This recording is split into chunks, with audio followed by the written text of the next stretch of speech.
Yo, welcome back. Today is part 2 of how to mix your beats in FL Studio. If you missed part 1, click this little thingy up here so you could go watch it before you watch this part, because you're missing out on some valuable information. If you already seen it, what's good? I ain't gonna waste nobody's time because this is part 2, so you already know what's going on. Today, we're gonna be working on our drums, so like the hi-hats, snares, kicks, 808s, let's get to it. Wait, hold on. Before I move on, make sure to like if you like it. If you don't, comment down below to let me know so I know how to grow. You feel me? Alright, now let's go. Cool. The next thing that we're gonna do is the hi-hat. So I'm gonna show y'all 2 different hi-hats that we're gonna. That's 4. I'm gonna show y'all 2 different hi-hats. So one is gonna be a closed hi-hat and another is gonna be an open hi-hat. It's not too much difference, but there's a little bit of a difference. Alright, cool. So this is what we got, right? This is how my EQ for my hi-hats look. And these are the closed hi-hats that we are working on first. So initially it'll sound like this. Yeah. So it'll sound like this.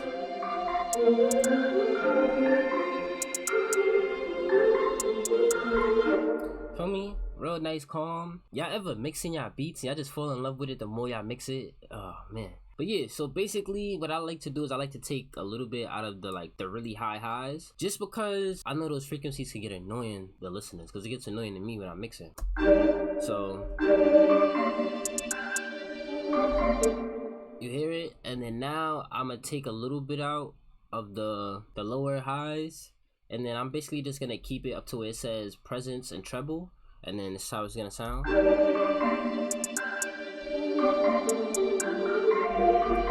And you just see how it it's a hi-hat, you feel me? I am gonna lower the volume though, because it's like low-key a little too prominent. Now what else you could do is you can add reverb on here, and I'm gonna do that now. And basically the reverb is just gonna be like an accent. So what I would do, I would put the size up a lot, and then I would take the reverb down to where there's barely any. That's what I like to do. And then I also do keep it mono. So instead of me putting this separation up, I just boom, put it down, and then this is how it's gonna sound.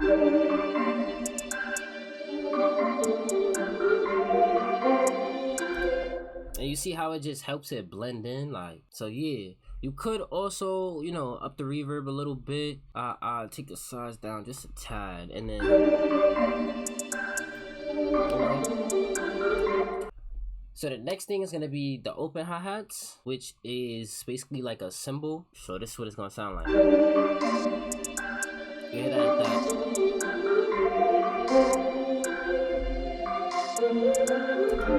So if you didn't know the sound that you was looking for, it's a tss. That's the sound that we're gonna be EQing. So I'm gonna go in the EQ, and now what I'm gonna do is I'm gonna take out all the way to 10 hertz. I mean 10,000 hertz. I'm gonna take all of that out. I don't want it interfering with the actual hi-hats.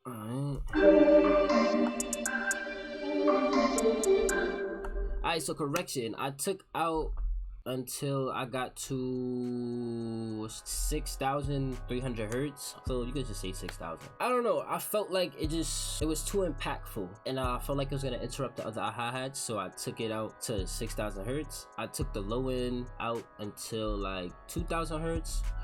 Now I'm gonna add some reverb to help it blend in. But what I'm gonna do is I'm gonna make the size small. I still am gonna keep it mono, so it should sound like this.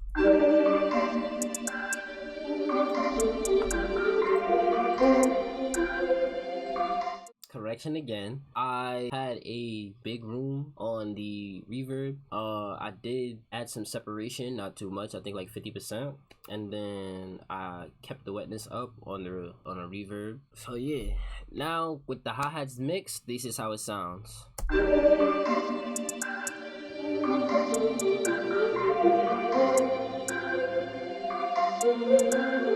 Next thing that we're gonna move to are the snares. Alright, cool. So this is how the snares sound.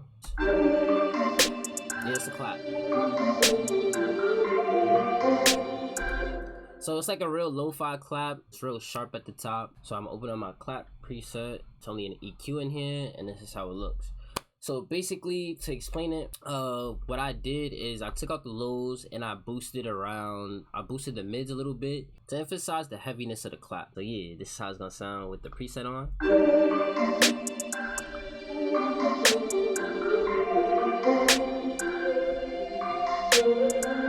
I'm big with the snare, with the clap, and I don't really think I have to add much to that. Yeah, that's that. And if you don't know what I mean by heaviness of the kick, this is what I'm talking about. I said kick, clap. I'm talking about like that sound though. Alright, cool. So the next thing that we're gonna work on is the kick. And y'all know the bass is the heart of any musical composition, beat, feel me? So pay close attention. Alright, so I'm gonna play the kicks without me mixing it, and then I'm gonna show you it mixed.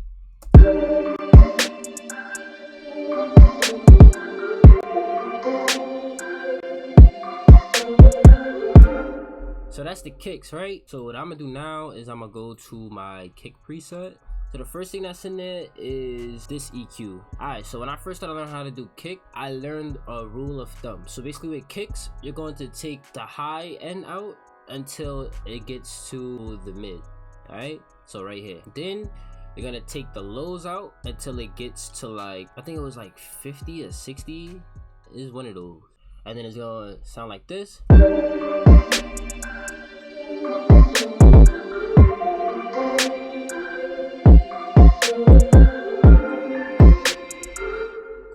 Yeah, so I would say like 50. This way it leaves some sub bass at the 808s. But with this one, this kick is a little stronger. I took down more of the highs just because how much they sung. And by sung, I mean like how much the highs of the bass was like ringing, you know? I took it down to like 1000 hertz or like 900 hertz, 800 hertz, around there, you know?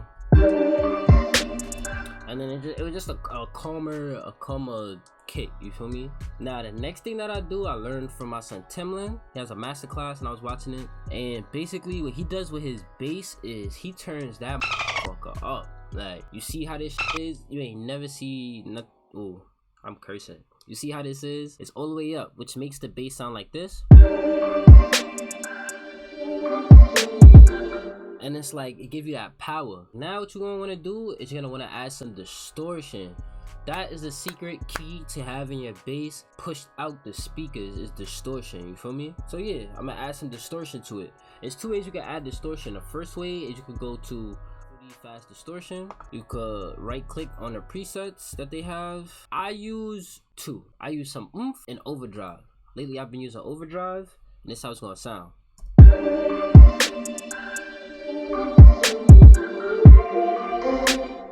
You feel me? Now you can adjust like the threshold and stuff like that. I don't really be doing that, but hear how it's gonna sound.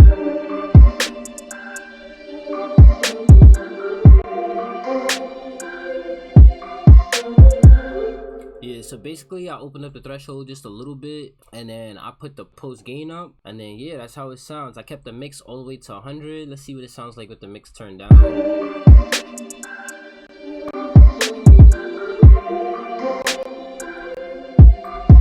Yeah, it hits for real. It hits. I bet. So that's one way to do it, right? Another way you could do it, let me mute this, is by going to, what is it at? Oh, Fruity Blood Overdrive, right? So Fruity Blood Overdrive, and it just amps up your stuff. So I'm gonna play it with the default settings. And I feel like it's just too much right now, so I'm gonna up the color and I'm gonna turn down the post gain. Increase the gain until I get to a point where I'm comfortable.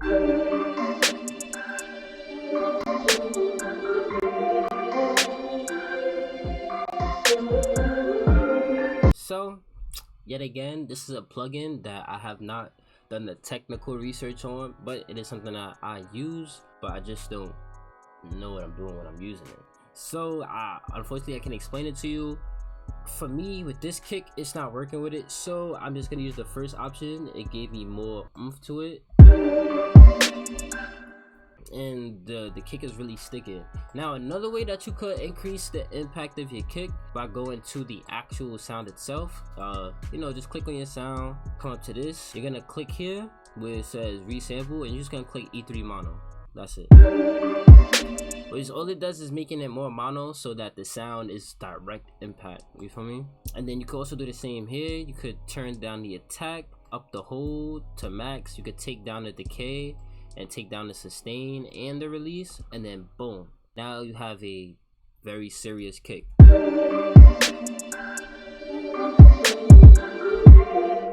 And then yeah, like the impact is gonna be a lot, so you're gonna take it down.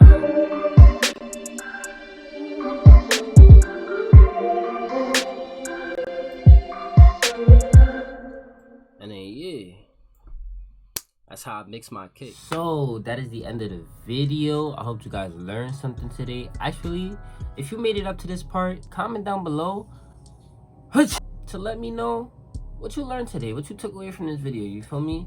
That's important to me because I always try to bring y'all a little bit of value. You feel me? But without further ado, make sure to kick that subscribe button, and I'll see y'all in part 3.